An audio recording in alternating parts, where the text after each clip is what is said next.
الرحيم وصلى الله على سيدنا محمد وعلى آله وصحبه وسلم تسليما. Kitab al-Zakat. We're on the book of Zakat. Now, Sidi Mayara, whose commentary that we're following, introduces this. He says the word Zakat linguistically means to increase. Namu wa ziyada. Now, Sidi Hamdoun, who he was he died in 1850. He says hassi, that the namu, the increase is actually physical. It's not just metaphorical. Your wealth, zakat, means that you give zakat and your wealth increases. He says it's actually, it literally increases. It's also called sadaqatul mal, the charity of wealth, because the barakah, I don't know what barakah is in English. Edward? Blessing, maybe. Okay. Grace? Grace, yeah.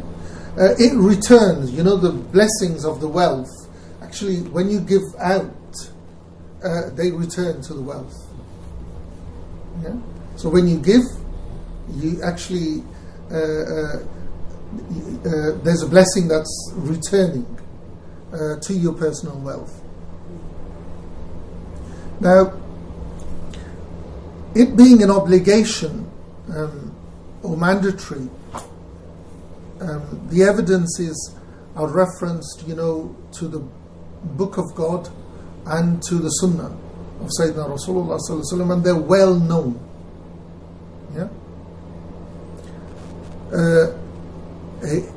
In Surah Baqarah, Allah says, وَآقِمُوا الصَّلَاةَ وَآتُوا الزَّكَاةَ. And the hadith that this whole text is based on, of Jibreel. It says, أَقِمُوا الصَّلَاةَ وَآتُوا الزَّكَاةَ. Establish prayer and give zakat.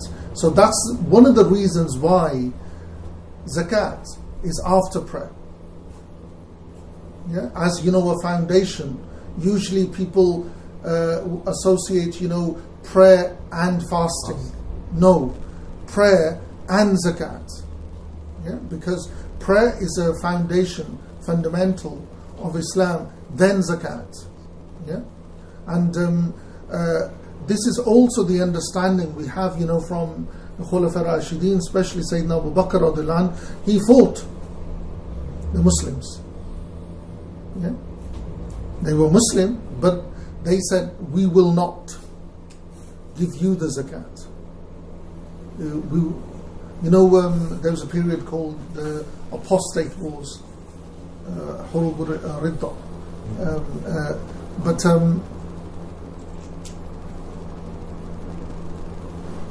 just as when you look at it, apart from the text, if you look at it, how we mentioned last month that prayer is individual. There's weekly, you're meeting. Then there's biannual, the Eid, the two Eids. So 5 daily prayers. You're getting out of your house, you're going to the mosque.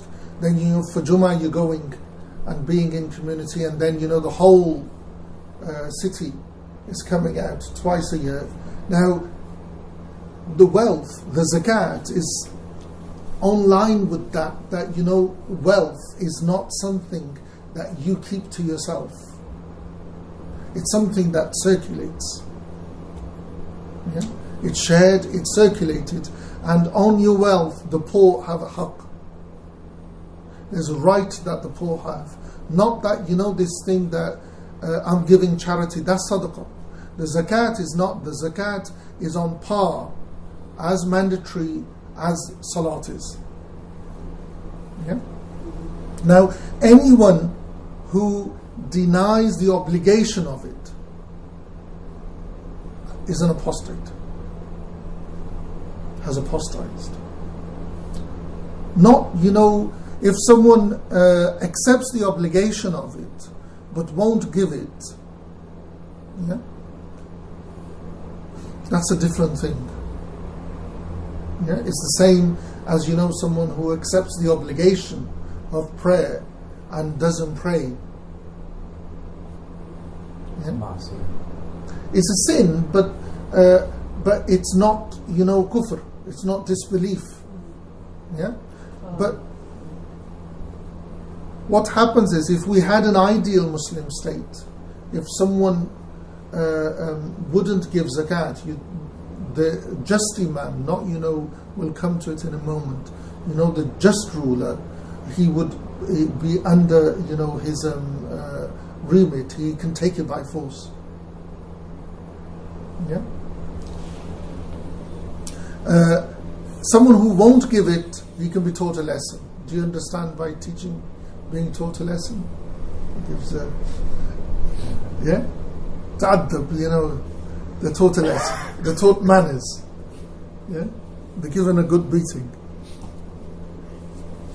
Now, the conditions of obligation for it.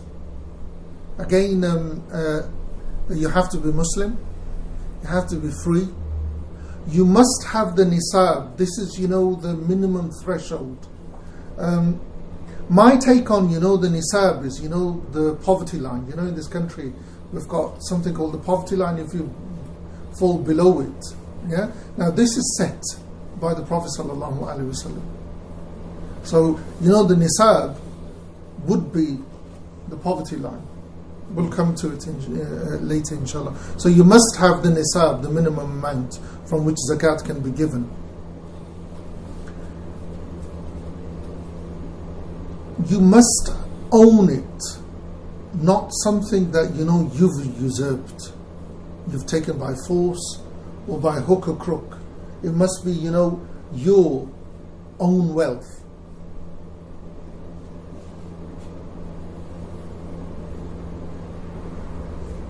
Now, apart from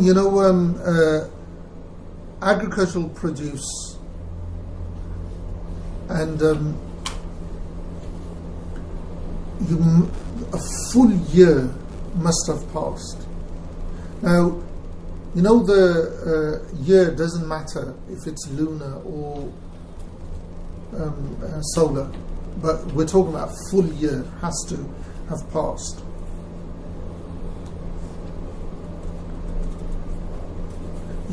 You shouldn't be in debt. Yeah? We'll cover the debt in a minute. So those are the full the conditions of obligation. The conditions of giving it out are that you must make the intention that you're fulfilling the obligation. Niyatu ada al-wujub. That you're giving out. Just as when you pray, you make the intention you're praying this obligatory prayer. So when you give out zakat, you make the intention, I'm giving out this full obligation. It must be given to a just ruler. Yeah? Now, this solves more problems than it causes more problems than it solves. Who's a just ruler? Yeah? I don't know any under the sun at the moment. Yeah? Under the sun. So we're not supposed to pay to organizations? It's definitely not. Because that's what they do here. I know.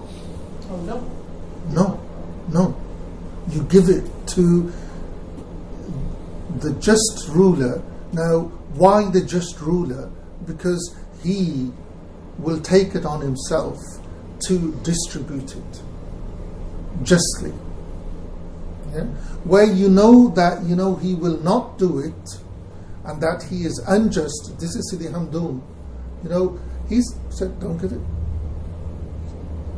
Don't give it to the unjust ruler. Yeah? Now, from me, I actually worked for 4 years in one of the national charities.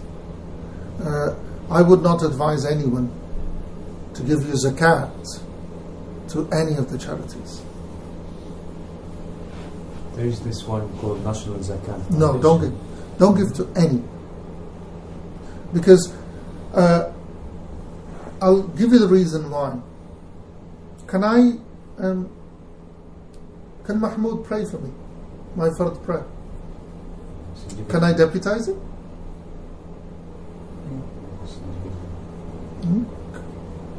Can he? No. It's my obligation. I have to fulfill it. Yeah? So, if you cannot fulfill that obligation, then you deputize someone else to do that. In zakat, it is your personal obligation. Because in our scenario, we do not have a government that will do it for us. Yeah? So, these charities, who do they represent? Are they fulfilling the conditions of zakat? Well, actually, you'll understand what I mean when we come to the end of, the people, the recipients, and the people who can distribute it. Because one of the recipients is the one who distributes it. So even if one of those organization X gets an official delegation by the government to collect the daftar for the Muslims. No, whose government? Whose government? Our government can't do it. It's not a Muslim country. If we had a minister for Muslim affairs, yeah, if there was a minister for Muslim affairs and the government took the responsibility, yeah, because it would be very easy to do it, with the technology and the civil servants and everything, then you could give it. Yeah, because it's supposed to be taken by one hand and given with the other hand. It's not supposed to be kept. They're not supposed to be accounts. Yeah, we'll come to it in a minute. But you can't delegate someone else to fulfill your obligation. It's like when we come to Hajj, we'll talk about it then. We don't accept the notion of Hajj Badr. Yeah, we just don't accept it. Just as because how can someone take your burden when it's your burden? I mean, someone else take your burden when it's an obligation upon you. So it should be given to an adil imam, a just imam. By just imam, we mean by someone, a state which is just, and it's known that the money will go to its recipients. Yeah. Now, because we don't live in an ideal world, if you are 100% sure and there are guarantees given to you that this money is going to go to XYZ, yeah, and you're sure, then be upon your head. But it's your responsibility. You are responsible for your zakat. Because Sidi Hamdoun is talking about when, in Morocco there was a Muslim government. And he's saying, in the mid-1800s, if it's not a just imam, don't give him the zakat. Distribute it yourself. And in our situation where we don't have any imam, we have no governance, the rulings the obligation falls upon us. Okay. And it can only be given to, the 8 recipients. We'll talk about them later, inshallah. And it can only be given from those things that, it's an obligation to give from. We'll cover those in a minute, inshallah, as well. Are we okay so far? Yeah? Brilliant. Okay. So we come to verse 182. You ready, Ali? 182. Zakat is a firm obligation on everything which has been laid down in the Sharia, gold and silver, grains and fruit, and grazing livestock. That's it. Okay.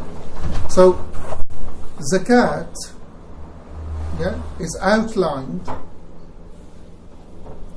that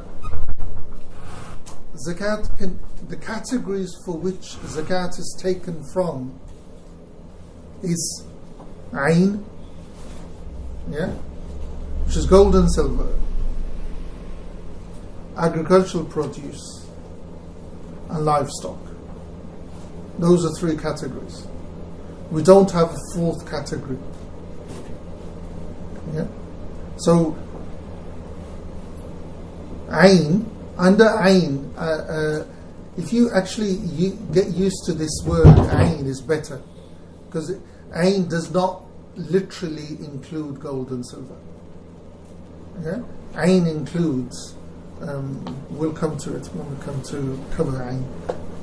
So Zakat is Ain, 3 categories from which Zakat will be given. There's Ain, there's livestock, there's agricultural produce. By agricultural produce, we'll come to that in a minute. It doesn't mean everything that's grown. There are certain things that are exempted from Zakat. So, Sidi Mayara says that here we're informed that Zakat,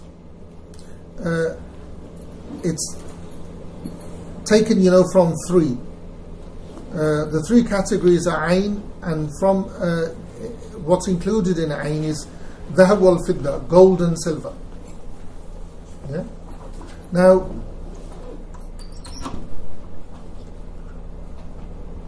wealth now, personal wealth, takes on, totally different. It is mind-boggling what personal wealth is now. But it's not just gold and silver. Again, I'll expand more on when we come to Ain. Then there's Hubub and Thimar, grain and fruits. And then you got Mashia, which is, livestock, which is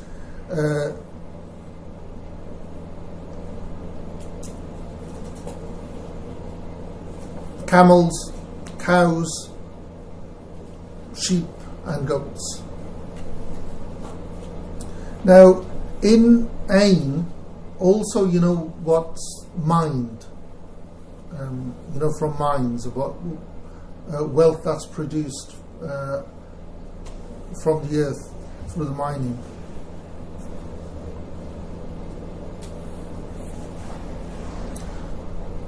Also, the Zakat on stocks.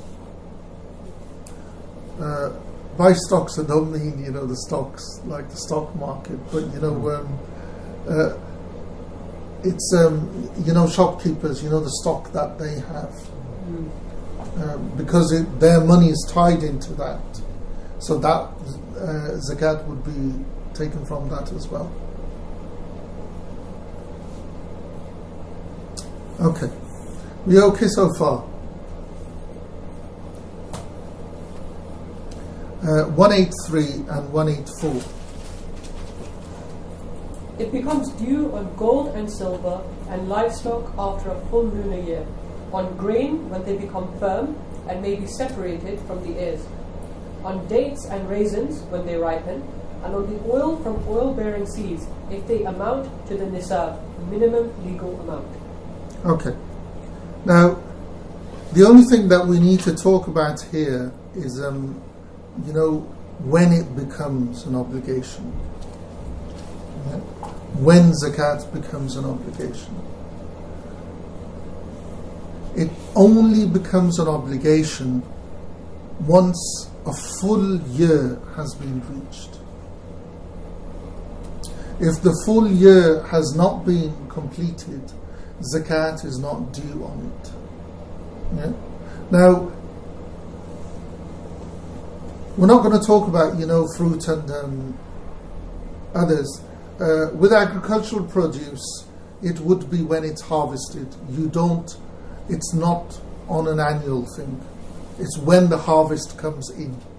That's when the zakat will be due on agricultural produce.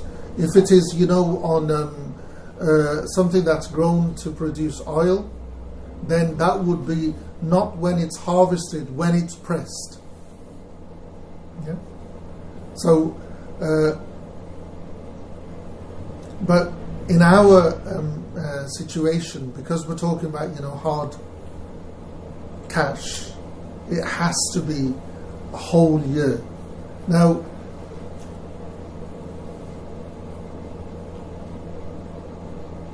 someone that has been sitting with me for some time, we finished this and he still thought, because the annual tax return, that was still on his back of his mind, that you do a tax return and what's left is that's what on top of your personal expenses, what's left is that's what tax is taxable. No, get that out of your mind. Zakat is nothing to do with that. Zakat is your personal savings. Is your personal savings that you have set aside for a whole year. If it's been there for a whole year and you have not had recourse to touch it, then zakat's due on that. So it must be unused wealth that has not been used for a year. If that what makes sense to you, then that's fine. It's what you have said. It's, for instance, £1,000. Yes, okay. February now. Yeah? You put it aside. You've not had recourse to use a penny from that. When February net 2018 kicks in, £25 on that will have to be given as zakat. Does that make sense? Which means income is not No. subject to zakat. No. It's your savings, not your income. Yes. So, I did this course with the National Zakat Fund. Yes. I don't know what they use to take Yeah. from their training, but they were basically like, when the time of year comes and you've reached the nisab, then it's whatever's in your account, basically. You pay Okay. zakat on what's in your account at that point in time. No. So, what's in your account has to have been there for a year. Oh, okay. Because you see, this whole complete year is paramount. Yeah. Yeah. There's one exception to the rule. We'll cover that in a moment. But what it is, we've got a threshold which is called the nisab. Yeah. So the nisab, we'll come to it in a minute. Yeah. So once once that is reached, that needs to be there for a whole year. Now, if you've had no recourse to draw on that, then 2.5% will be due. That the poor have a right on it. Not what you've got in your account at the end of the year. That's income tax.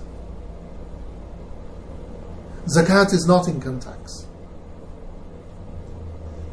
So what if in your account during that full year, Yeah.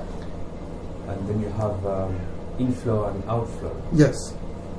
and by the end of that year you work out an average, a Yes. balance Yes. as a result of that inflow and outflow? Yeah. Is that zakatable? No. What you've got to understand is that's what I'm trying to get you. You know, this mentality of income tax. Zakat is not income tax. Be in our savings account. It's zakat on your savings. So if you've got 15,000 in a bank account, Yes. and the car has some unexpected problem, and you take 300 out of that 15,000. Yes. The whole 15,000 is not zakat? Or No. Everything that's above the threshold is zakatable, even though you've taken money out? even though you take it out. That's what there's a threshold that needs to be reached of wealth. Hmm. Once that's reached, yeah, Mhm. at the end of the year, whatever's above that, yeah, zakat will be due on it. How do you? So I'm just trying to work how you calculate it. So for us, our savings accounts are like sinking funds for other stuff. Yeah, So if it's so sinking, if it's sinking. so if There's no zakat yeah. on it. Okay. Read 175, 185, 186, and 187. 187 is the one that's relevant to us. I mean, There is a tenth to pay on fruits and grain, or the half of this if a means of irrigation has been employed. mm, The nisab, the legal zakatable amount, is 5 wasks. On silver, at least 200 dirhams. mhm. The nisab for gold is 20 dinars, of which 2.5% is due on both gold and silver. Okay. Now, you see here, we'll leave, the agricultural thing out. Yeah. Yeah. But what's relevant to us, unless has anybody got any land and do they farm it or no? Okay. Now, the threshold is 20 pieces of gold, yeah, or 200 pieces of silver. That's the poverty. I call it the poverty line, but is the nisab. Yeah. So you need to have this amount for the whole year. Yeah. So if you've got 20 pieces of gold, What's the piece? huh? What's the piece? Dinar. And like, Ishrin. like how they're converted to today's. I'll give you the. Okay. Right. You want the grams? Is 84.7 grams of gold. 84. Just round it up to 85. Be generous. And the silver? Silver is 592.7. So 593 grams of silver. And that's not changed, it doesn't change. That's fixed. The nisab can't change. Yeah. What we do is we just find out what the price is. Yeah. Yeah. Now, the Sheikh Tawil rahimullah, he passed away about 4 years ago. He was one of the sheikhs in the Qaraween. I totally agree with. I follow his opinion. He says, when you're calculating your zakat, calculate it by the silver, not by the gold. Yeah, calculated against the silver, not against the gold. Stable. No, it's 200 dirhams is 500 quid. Well, actually, sorry, 326 last year. 326 quid. Silver. Yeah, that's the nisab. And why does he say go by the silver rather than gold? No, because there's less. So There's more more liable to zakat. There's more. There'll be more people giving zakat. Yeah. If they go for Yeah, the if you go for against the silver. Yeah, and what will happen is you will still pay the same amount. Yeah, but what will happen is there'll be more people. The poor will benefit more, because what you've got to understand. This is the important thing of the scholars. They're always trying to understand the intent of the lawgiver. The intent of the Prophet ﷺ was that wealth flows. And everyone shares in the wealth. So if there's if you give zakat against silver, you'll find that the poor are receiving more than the gold.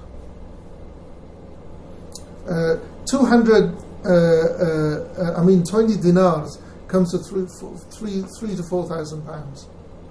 Yeah, a lot of people don't. A lot of people will have, but a lot of people won't have that. So what will happen is people will say, because my savings don't reach the nisab, I'm not going to give. But if you set it against the silver, I don't know anyone who doesn't have 300 set aside. Yeah. So it's only what is it? On 100 is £2.5, 250 quid, 250 quid. I mean, £2.50. Yeah. What if it's like somebody has a certain amount of gold and a certain amount of silver? No, you can combine it. You can combine. You can combine it and bring it to the nisab. I see. Yeah. Because what will happen is that if the silver doesn't come and the gold doesn't, you combine it and it'll come to one of the other. So you'll still give. So the ratio is the same. The ratio is always the same. Yeah, and the amount is always the same, 2.5%. But you must have that money for a whole year. Yeah. Sheikh, what was the name of the Sheikh? His opinion? Sheikh Tawil. No. Tawil. If you actually want to read his Ustadh Hamid Ali, from the States, he translated his opinion into English. If you search on his website, you'll find it. It's Lamppost Productions. Lamppost Productions. That's one of the only Maliki. Yeah. It's very good. Yeah. No, Sheikh Tawil was, it's a pity that, his works haven't been translated today.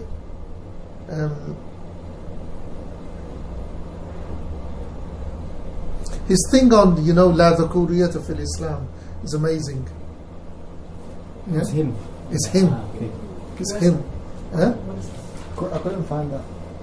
I don't know if I don't know. I'll send it to you. What is the word? I'll upload it on mine. You can share it from my Facebook. It is Facebook. Yeah. Or I'll send it to. Get it on my Facebook. No. I'll send it to. David. Yeah, and he'll share it. But it's in Arabic. What it is that in Morocco there was a very ferocious, serious woman. The name was Fatima Merinisa. Have you? Oh yeah, of course I know. She's passed away now, rahimahullah.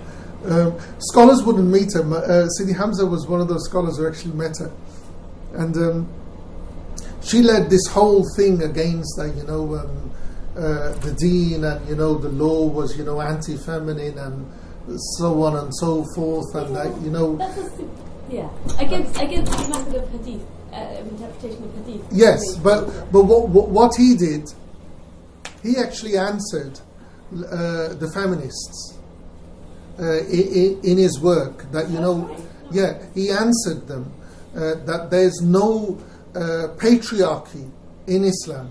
His title, La Dhukuriyata fil Islam, would be translated as no patriarchy in Islam, because what he actually went through, the had punishments, the penal punishments, and he compared the male interpretations to the female interpretations of the Sahabiyat. The jurists from the Sahabiyat, and he showed them the women were more tough in the penal punishments than the men were. But that was just one aspect of it, and then he went through the others. It's actually not a very big work. Was that by Hamza Yusuf? No, Sheikh Tawil. Sheikh Tawil. No, fil Islam. Yeah, La Dhukuriyata fil Islam.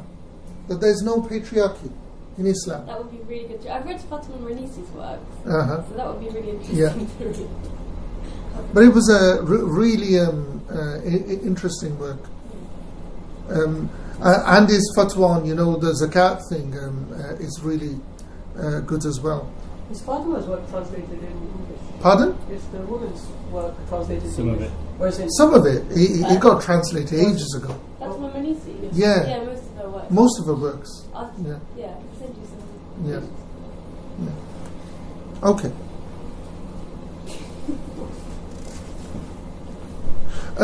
Just a side note. I know the agricultural thing is not relevant to us, but just the thinking behind it is you find that the zakat that was laid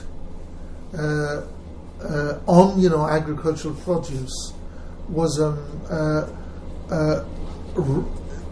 the rate that was fixed was according to how hard the farmer had to work.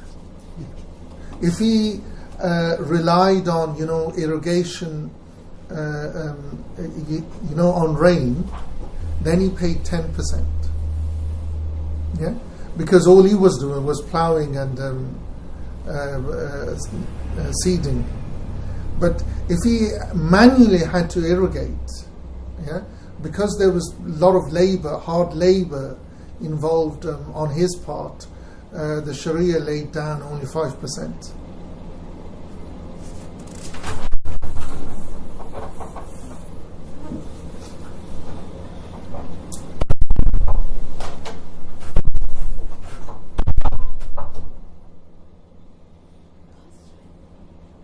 Assalamu alaikum. No, it's okay. Okay, now the nisab,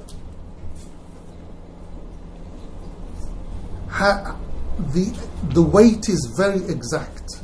I'll tell you how. I've told you, in grams, but how it was arrived at is really interesting.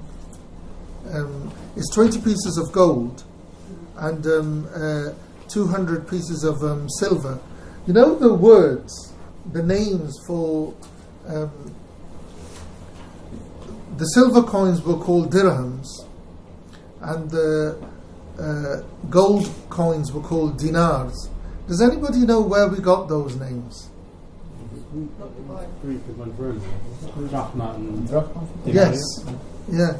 So this thing that people go on about, that we need to get the gold currency back, and and if we got that back, everything will be sorted. Yeah. People need to really wake up, and my friend used to say, "Smell the coffee." Yeah. Is we got it from the Romans and Greeks, because those were the most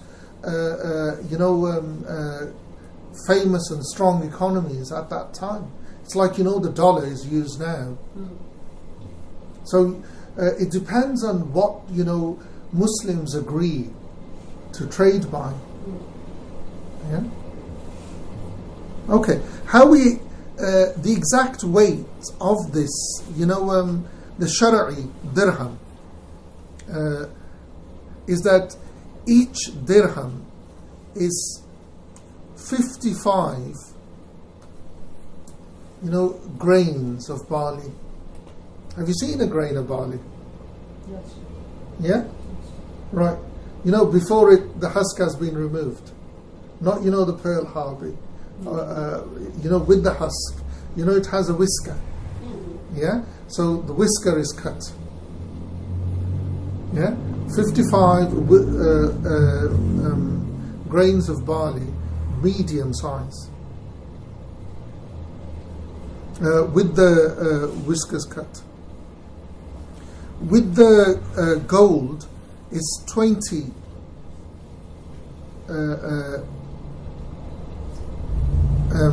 20 pieces of gold, the dinar. This is 72.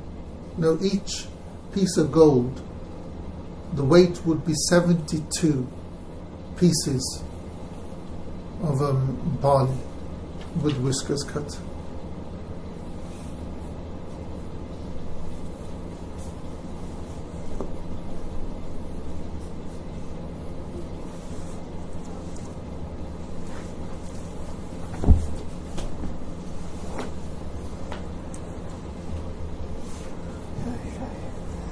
Okay, so whatever you agree to, you can personally do it against the gold or the silver. It's again your choice. Yeah, Sheikh Tawil's opinion is the silver. I personally prefer the silver as well.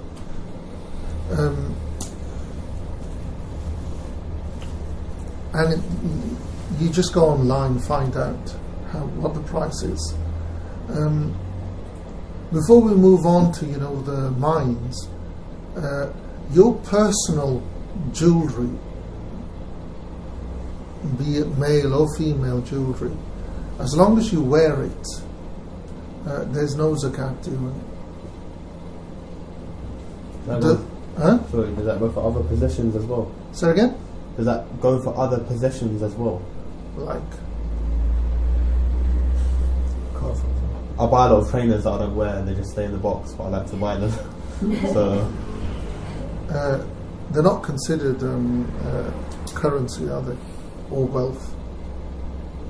Even if I'm spending all my wealth on it. No, even if you're spending your wealth on it. Because you will use them. Yeah. As long as you use them, it's fine.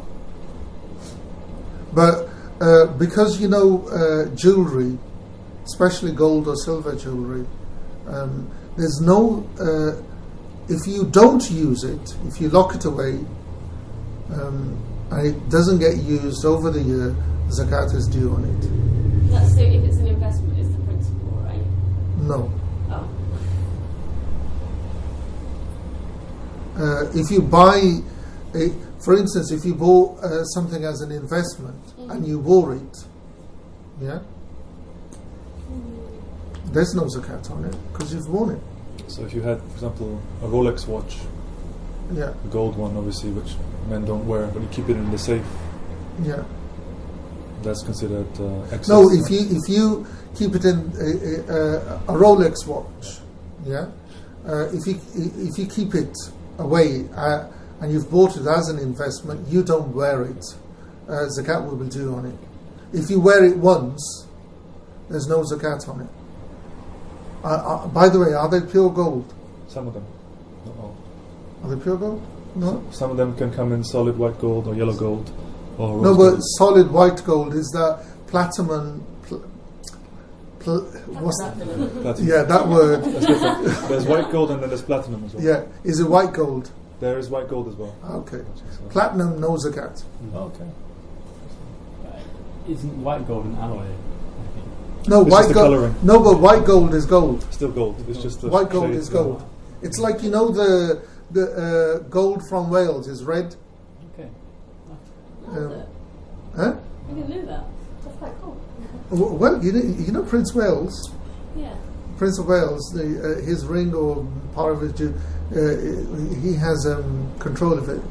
It has a reddish hue. Yeah. Do you think he pays the cost in that? MashaAllah. According to Sheikh Nazim Rahimullah, he was a Muslim. No, he is Muslim. That's what. Yeah. He's a perennialist. Pretty much a Muslim. Sheikh, one random question, because somebody talked about gold. Someone actually asked me that. They're like, why is I had my own weird explanation for it, but I thought I'd get you the why are men not allowed to wear gold? I just don't like it generally. I think of it as glitter. You know, in this society, men wouldn't wear glitter on their pants or something like that. It would just look weird because we have a culture for it. But why objectively would Muslims? Objectively, I couldn't give you, a logical reason why. The only reason we say is because the Prophet ﷺ forbade it. Simple as that. There isn't any other reason. Just as, if someone asks me, why don't Muslims eat pork? It's not because, there's 101 reasons we can give. It's because Allah has forbidden it. It's simple as that. It's because the lawgiver has forbidden it for men. But then, you find that there is an opinion within Shafi fiqh that, something that's gold-plated,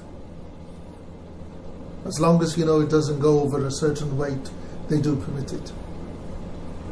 Just as, silk is forbidden to men, but silk ties or a band of silk on your sleeve or on the edge of your clothes is permitted. But if you suffer from eczema, it's not haram for you. So that's a Maliki view as well, the silk ties? Silk ties across the board. It's a smaller amount, like it's not a whole... Pardon? Is it because a tie is quite small and like a... No, because a band is permitted. Yeah. A band of silk. So tie is a band. So a tie is a band. Oh, okay. Yeah. It's like, the thobes, like Mahmoud's got this barnoos on. Yeah. So, 3 fingers of silk on the edges would be permitted. Okay. Yeah. So, most ties are about. Yeah. Yeah. Yeah. Okay. Sheikh, I read just quickly about the gold. I know you shouldn't use science to justify Islam, but I read an article which was quite interesting, which basically said that if you have gold on your skin, it causes like an impurity in the blood, which for women during their sort of monthly cycle, it gets rid of that impurity. But for men, there's no way to get rid of it if the gold is on your skin. So who did that? Was it Muslims? Who did the article? Yeah. It was done by like a French scientist. Where was it published? I'll send you. Because I do that, but because I read papers, I have to. And half the time, wallahi, they reference it, and then you go on the link, it's something completely different. Yeah. But then you have to because then we Muslims have to justify it to them, whereas we kind of put ourselves in the deep end. No, the thing is that we shouldn't, with science, you've got to understand that a lot of scientific fact keeps changing. Yeah. So we shouldn't use that as an argument. Yeah. If it goes in favour of us, alhamdulillah. Yeah. But it's not an argument for. Yeah? Okay. About the personal jewellery, if it's bought as an investment and it's kept locked away and there's no recourse to it for the whole year, then there's zakat due on it. If jewellery is bought even for investment, if it gets worn, even on one occasion, because it's jewellery, then there's no zakat due on it.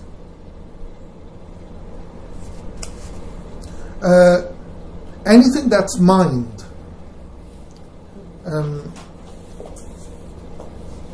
And it doesn't matter, if it's diamonds or anything precious, it'll always fall under the category of ayn. Yeah? And the zakat will be due on that as well.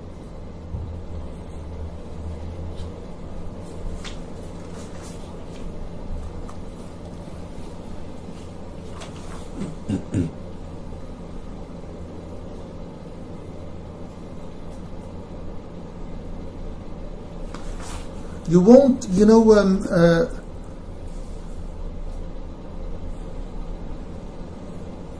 the percentage, again, is the 2.5%.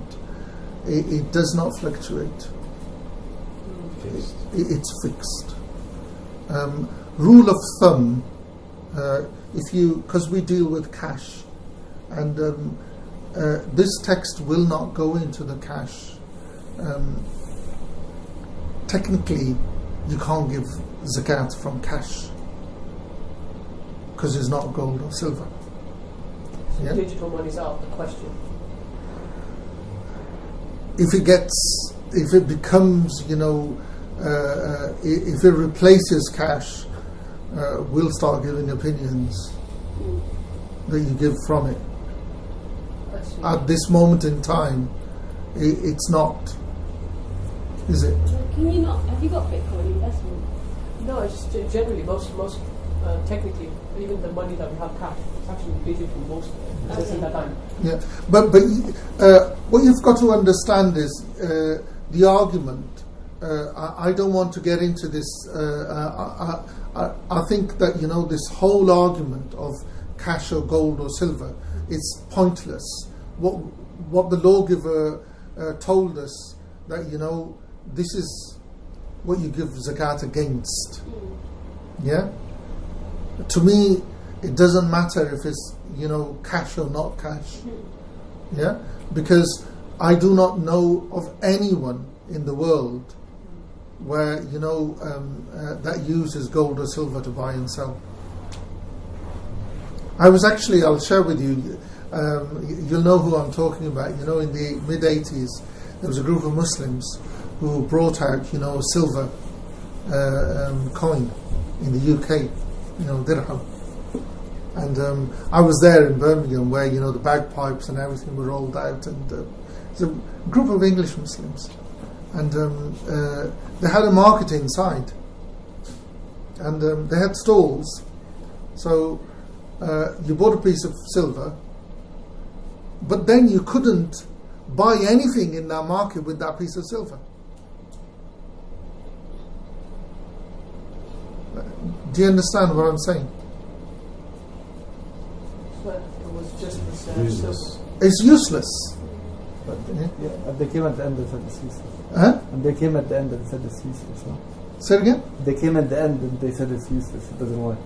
No, in the end, a couple of years ago, they said it's useless. But the thing is that, this is when they began. Because I knew one of them, I said, look, if I can't buy, because I used to buy books from him, I said, if I can't buy the book, what's the point? Yeah? It's useless. It's useless. In the end, they gave, when it went out, I said I haven't got one, so they gave me one. I've got one of the last ones from the last batch. It doesn't matter as long as whatever Muslims start considering wealth, will be used as wealth, and zakat will be given to the poor from that. Does that make sense? Yeah? Because what we need to do is that the amount will the nisab will always be 20 pieces of gold, 200 pieces of silver. Yeah? If Muslims tomorrow start buying and selling with pieces of leather, we will still say the nisab is 20 pieces of gold, 200 pieces of silver, and we'll give it from the pieces of leather. Does that make sense? Yeah? Rule of thumb, if you, it's always £25 on 1,000. Yeah? On 1,000, it's £25. £2.50 on 100. Is it? Is that £2.50 on 100? Yeah. Okay.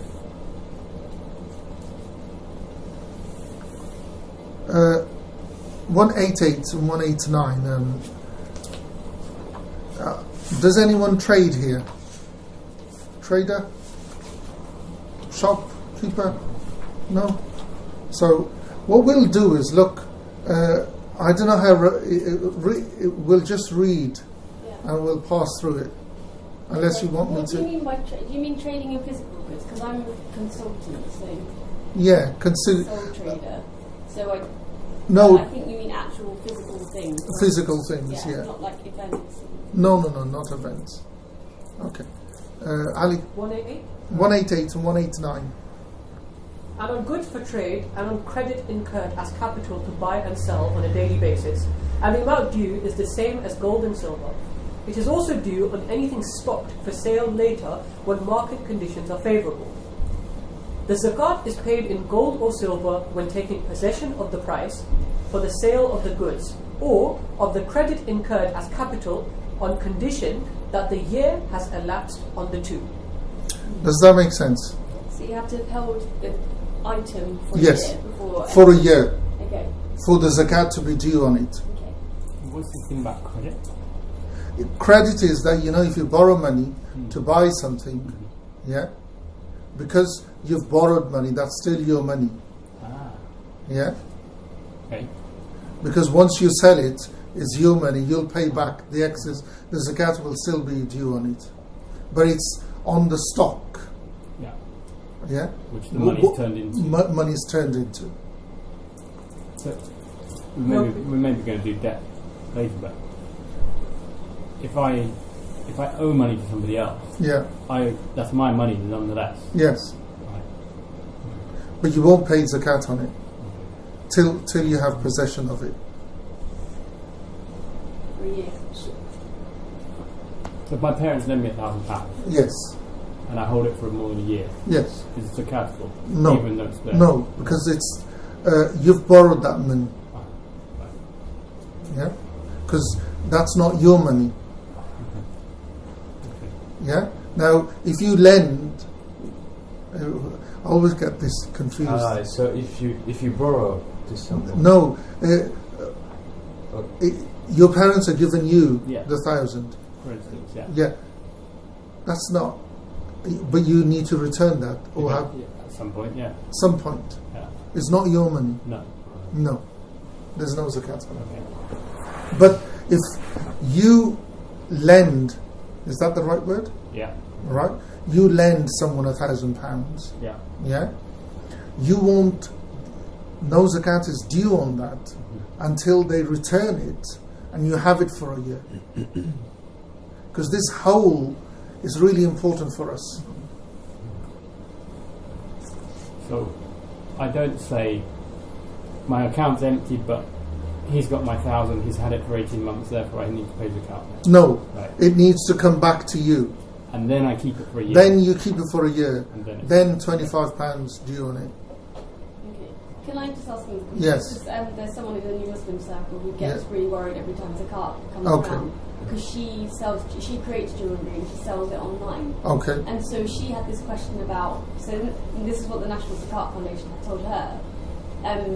She holds a whole load of stock. Okay. But the stock is more than cash that she has to pay zakat on it. Okay. So what does she do with that stock? No, that stock, this is what this thing covers. Yeah. Yeah? So that stock, at the end of the year, yeah, she will have to give zakat on that, the amount. As long as she's had it for a whole year? Yes. Okay. So she does need to give it on the stock, but she has to have had it for that. No, because it's money. The stock cost money. Yeah, okay. Yeah? So the stock has been sitting there for a year. So that's money sitting there for a year. Okay. So 2.5% on that is due to the poor. She basically needs to calculate if she's creating these things what she can keep aside money-wise. if she's going to hold on to it for a year? No, if she is creating a product and she's selling it, or is she creating it and then keeping aside for the value to increase to sell on? She's not holding it for the value to increase. Sometimes it just doesn't sell. So she'll create things and they haven't sold in like 6 months, and other things have sold. So should she pay the zakat on just things that have sold, or should she still be paying zakat on things that haven't sold? No, but the things that haven't sold, if they have cost money and they are her stock, she needs to, literally purify them. Okay. Yeah. So they increase. Okay.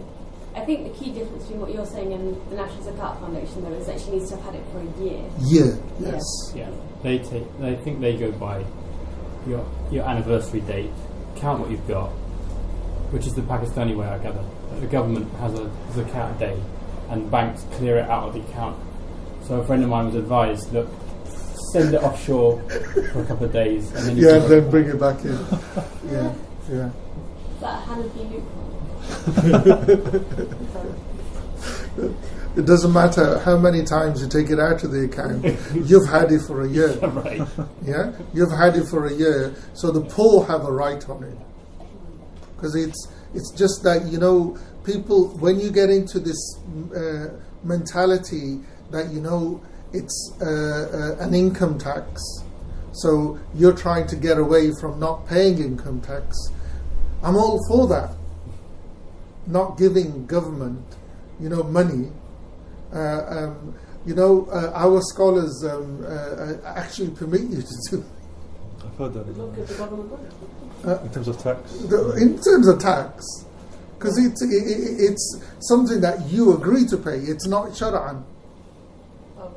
Yeah, it's something you agree to pay. Yeah, so if you want to get out of it, we're not going to force you. And the thing is that when it comes to zakat, it's a right that the poor have on your wealth. It's a different thing. I think maybe that resolves the cash gold thing a bit as well, does it? In that, if the poor person would be pleased to receive a back transfer of 150 quid, then that's clearly money. Yes. Whereas if you gave them a gold dinar, I guess they could sell it, but it's not so useful to them. No, but the gold thing is, you would give them a gold dinar. Yeah. If everyone was buying and selling in gold. Yeah. That would be a practical thing. Yeah. So it's about the value. It's the value. In the current time. It's It's no one. You go to the ulama of the Karaween or anywhere. You say, look, how do I give my zakat? It's like Ramzan's going to come in May. A week before Eid, all the khutbahs, they'll say zakat. We actually will come to it at the end. They fix it, and they say, look, this is how much each individual has to give, and they're not talking about giving bags of rice or wheat or not. They're saying hard currency. Go and give it. But we'll come to it in a minute at the end, inshallah. Okay, so whatever.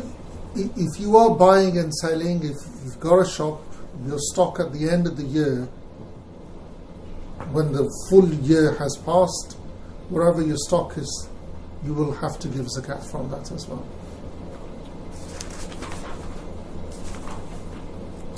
Uh, 190 to 196. We're just going to read it and carry on. So 190 to 196, yeah? From 190 to 200 you'll have to read.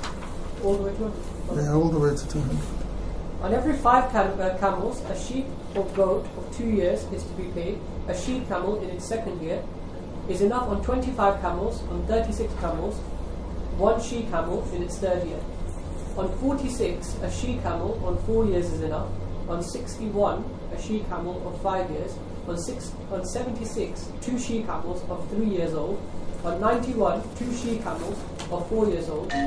On every 30 over 100, 3 she-camels of 3 years or 2 she-camels of 4 years, according to the assessment of the tax collector. This is only if the total is 130 on every 50 over 100, a she-camel of 4 years. On every 40, a she-camel of 3 years, and so on. On 30 cows, a 2-year-old cow is paid. On 40, a 3-year-old, and so on. As for sheep or goats, 1 sheep or goat is paid on 40, and then another is added. When 121 is reached, 3 is enough, with 80 more, i.e. 200, and 1 upwards. Take 4 on 400, and then 1 sheep for every 100 from then on. That makes sort of sense. Yeah? Does that make sense? I'm so lost. I thought I was rapping 40 on every 40. Thank God we haven't got any farmers. farmers. I was just thinking though, would it be unusual for us to welcome a farmer in the new Muslim circle in Peterborough? They would run away. Bye. No. What happens is it actually is practical. Yeah. Because for someone, a herder, that's his wealth. Yeah. Yeah. So he will give from his wealth. You know the thing I was saying before. You would give from what you consider as wealth rather than gold. So now we consider cash as wealth rather than gold and silver. Anyway, thank God we don't have to cover that. I was just thinking that. Okay, there is one point we'll cover before we break for Zuhr, which is verse 201. Ali, could you read it for me? Yeah, sure. The whole, is that how you pronounce it? Yeah, whole. The whole elapsing of the lunar year on any profit or offspring is as the original capital or livestock. But the year has to elapse on anything suddenly acquired as a gift, sale, or inheritance if, when added to other wealth in one's possession, below the nisab. The total amounts to the nisab. Although if zakat is already due on what is in one's possession as the nisab has been reached, and some sudden acquisition is added to it, then no further elapsing of a year is necessary. Okay. Now, what we've got in this, Sidi Mayara brings, 3 scenarios. We're only going to go through one, because the other 2 are about agriculture and livestock. So the scenario that we going to cover is that you've got someone has got 20 pieces of gold with him, and he's had them for 10 months. Then he buys a commodity with them, and within 2 months he makes a profit of the value now increases to 30. So he uses the 20 dinars, buys something, sells it. He's made a profit of 10. So now he's got 30 pieces of gold. Yeah. Now the question now is, there's zakat already due on the 20 because 20 is the threshold. Yeah. So does he pay zakat on the 10? The profit that he's earned. Yeah, the profit he's made by using the 10. No? Pardon? Needs to go through the whole. Needs to go through the whole. Do we all agree? Yeah. It used to be 1 year for 30 for the entire year. Okay. Now, you see, he's saying the whole hasn't passed yet. It was only for 10. The 20 dinar was there only for 10 months. Yeah. Yeah? So the 20 was used and a profit was made of 10. Yeah? Now when it comes to 12 months, you've got 30. Yeah. Yeah? So the zakat will be due on 30. on 30. On 30. Why? Why? Because the 20 was used to make a profit. So because it was used to make a profit, the profit is zakatable. Okay, fine. Okay. Does that make sense? The whole amount is zakatable. No, the whole amount is zakatable. Yeah. Yeah? The zakat is due on 20 anyway. Yeah. Yeah? But because the profit has been made, yeah, the 30 is zakatable as well. So if from the wealth profit is made, Made. that will be counted within the money that you've been trading anyway. Yes.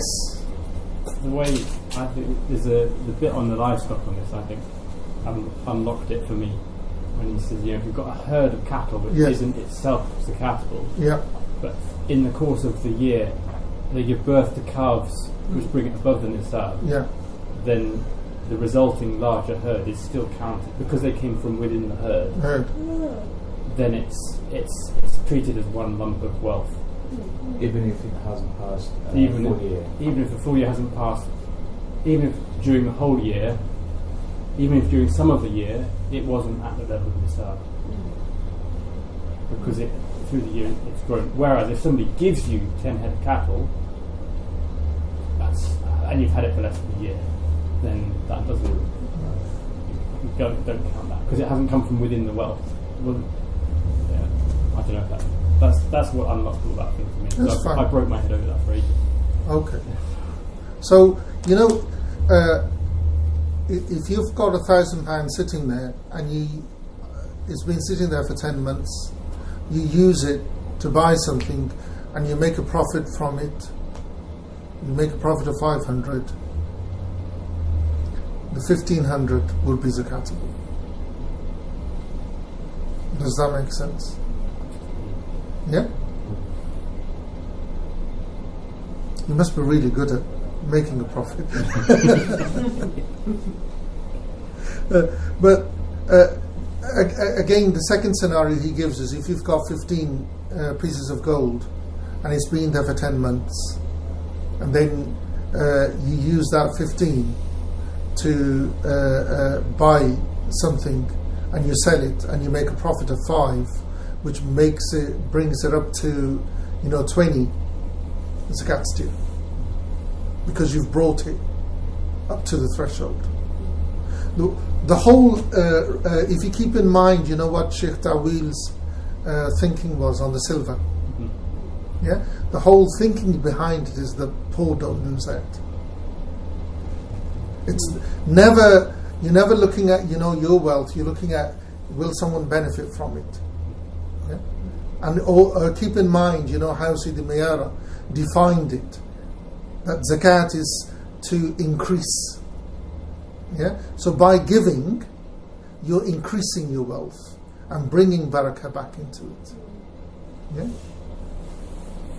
So by giving, you're actually increasing, not decreasing. Yeah.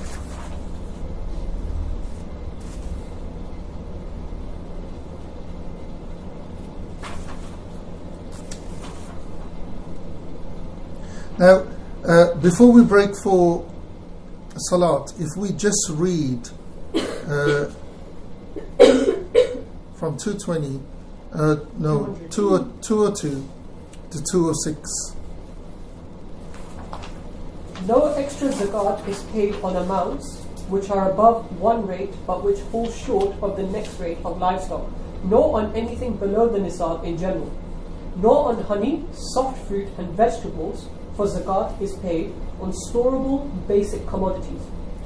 The nisab may be reached by putting together two kinds of zakatable items, like gold and silver in the case of money, or putting sheep with goats, Bactrian with Arabian camels, cows with water buffalo, wheat and barley with spelt, likewise pulses with legumes, and currants with fruit.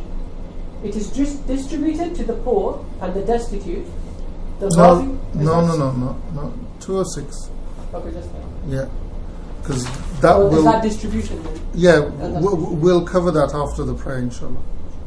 That's the last bit on the zakat of wealth. Will we do fasting today as well? We'll begin it. Inshallah, we'll begin it. Inshallah. Did that make any sense? No. Huh? Why is it not on the honey? Okay, what you've got to understand is that zakat was always on something that could be stored and would be considered as wealth. Yeah, something that would perish would not. It's like, the school of Medina does not consider that, on vegetables, fresh produce, there's no zakat on that. Well, the Hanafis, they will, but we won't. Fresh produce. You can keep fresh produce. Pardon? You can't keep fresh produce. I mean vegetables and so on and so forth. There's no zakat on them. Something that will perish, no zakat. Because cash products, for instance, by cash products, I mean that, things that the farmers would go and sell couldn't be stored. There's no zakat on it. Honey can't be stored for too long, so there's no zakat on it. So non-perishable, perishable items, no zakat. No zakat. And if you can't, the three categories from zakat, zakatable, the ayn, which is gold and silver, agricultural produce and livestock, you can't mix and match from them. There must be certain amounts. No, the category the zakat is only from that category. Yeah. So if the nisab won't come up to scratch, for instance, from gold, we can go to silver. Or if there's a certain amount of gold or silver, we can. So from camels or goats, we can mix them because it's the same category. Does that make sense? But we can't say I've got so much gold and I've got so much camels. No, that won't be. It's got to be from that category. Does that make sense? Yeah? Okay. We'll break for salat and for lunch as well. Unless you want to have lunch later. What do people want to do? I would like it to be, because then a lot of people want a break and they want like a coffee cup just to rejuvenate. So it's nice if we have like 2 breaks, one for just 10 minutes, whereas one is just a longer break. So do you want the shorter one now or longer one later? Asr is at 3.